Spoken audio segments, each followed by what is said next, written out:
दोस्तों, जय मसीह की। आज हम यीशु मसीह के पवित्र वचन पर आधारित एक मधुर प्रसंग प्रस्तुत करते हैं जो आपको हर दुख संकट को दूर कर सके। इस विषय पर एक लंबी कविता दी गई है जिसमें पश्चाताप, प्रेम और क्षमा की भावना को उजागर किया गया है। चलिए शुरू करते हैं, लेकिन इससे पहले कृपया आप हमारे YouTube चैनल को सब्सक्राइब करें। धन्यवाद। जय यीशु।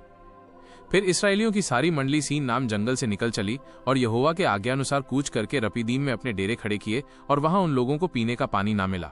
दो इसलिए वे मूसा से वाद विवाद करके कहने लगे कि हमें पीने का पानी दे। मूसा ने उनसे कहा, तुम मुझसे क्यों वाद विवाद करते हो और यहोवा की परीक्षा क्यों करते हो।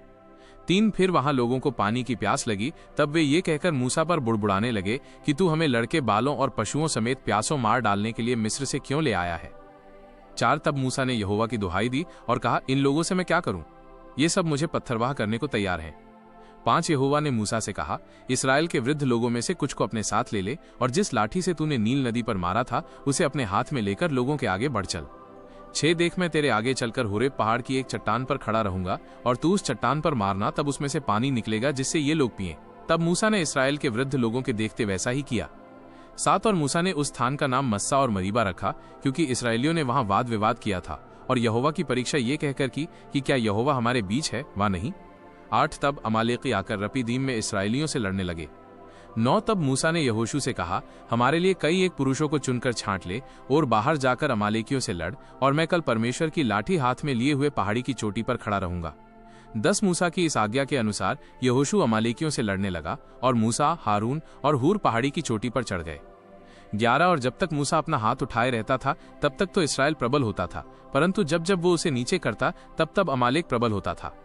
12, और जब मूसा के हाथ भर गए तब उन्होंने एक पत्थर लेकर मूसा के नीचे रख दिया और वो उस पर बैठ गया, और हारून और हूर एक एक अलंग में उसके हाथों को संभाले रहे और उसके हाथ सूर्यास्त तक स्थिर रहे। 13, और यहोशू ने अनुचरों समेत अमालेकियों को तलवार के बल से हरा दिया। 14, तब यहोवा ने मूसा से कहा, स्मरणार्थ इस बात को पुस्तक में लिख ले और यहोशू को सुना दे कि मैं आकाश के नीचे से अमालेक का स्मरण भी पूरी रीति से मिटा डालूंगा। 15, तब मूसा ने एक वेदी बनाकर उसका नाम यहोवा निस्सी रखा। 16, और कहा, यहोवा ने शपथ खाई है कि यहोवा अमालेकियों से पीढ़ियों तक लड़ाई करता रहेगा।